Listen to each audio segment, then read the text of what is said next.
never believed in haunted places. Spirits, curses, all just stories for people who needed something to fear. But that was before I stayed in room 406. It was supposed to be a quiet weekend. I needed to get away, just me, my journal, and silence. The hotel was tucked away off the highway. Old, but charming. The kind of place with keys instead of cards, and a receptionist who still used a guest book. The man behind the counter glanced at me, then down at his ledger. "You're Maya Collins?" he asked. I nodded. He hesitated, his pen hovering. "Room 406, he said finally, almost like it pained him. His fingers lingered on the key before handing it over. "Top floor, end of the hall. Elevators out." His tone was odd. But I just smiled, took the key, and climbed the creaky stairs.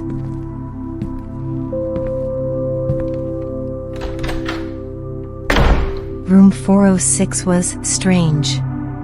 Not dirty, not broken. Just old. Faded wallpaper, a tall dusty mirror, an uneven armchair in the corner.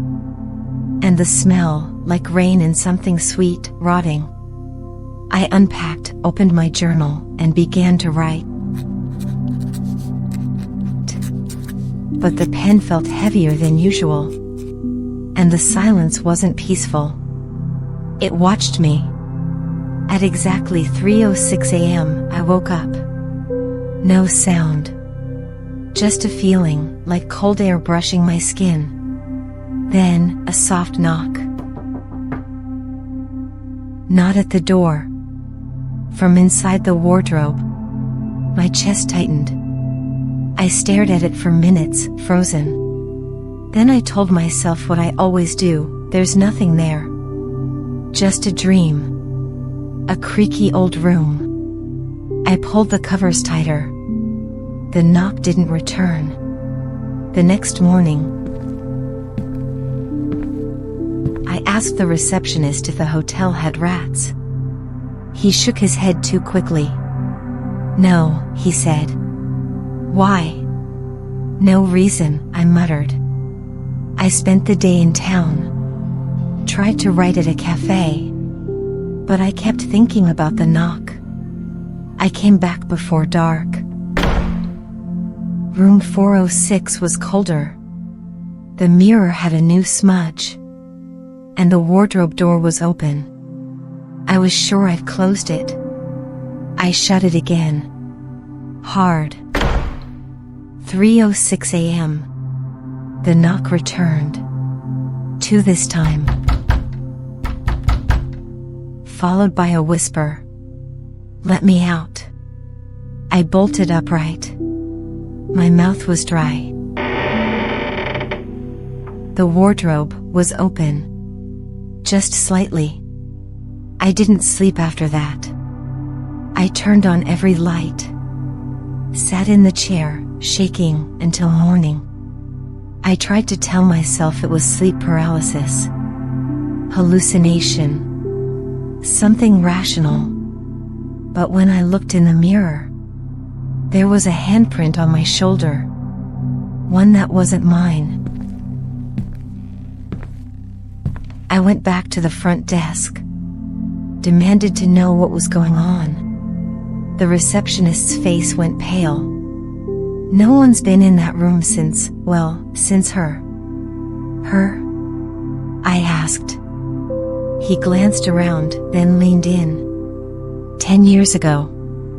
A girl named Leah. Stayed alone. Writer, like you. She was found in the wardrobe.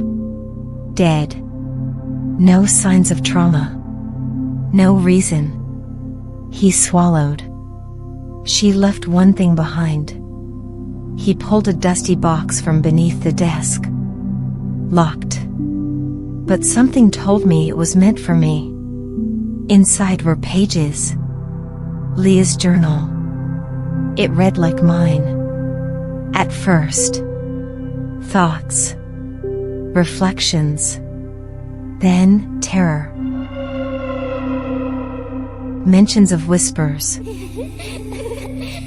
The knock. He lives in the mirror, she wrote. He waits until you write enough. Until your soul touches his. My hands trembled. The last page was stained with something dark. Her final words. Room 406 isn't haunted by a ghost, it's hungry. I should have left. Packed my things. Burned the room down. But I stayed. I had to know. I set my phone to record. 3:06 a.m. This time I didn't sleep. The knock came. Then the mirror cracked. From within it, a face pressed out, warped, like flesh pushing through water. And a hand reached through. I couldn't scream. Couldn't move. The wardrobe creaked open. Something crawled out, shifting, dragging, wearing Leah's face. It whispered, "Now you know." I don't remember what happened next. I woke up in the lobby, surrounded by staff. They said I was screaming in my sleep. But I never went to sleep. The mirror in room 406 is gone now. Replaced with plain wall. The room is sealed. I left the hotel. Burned Leah's journal. Swore I'd never go back. But some nights, at 3:06 a.m., I hear the knock. Let me out. And in my dreams, I'm back in room 406. Still writing. Still feeding it.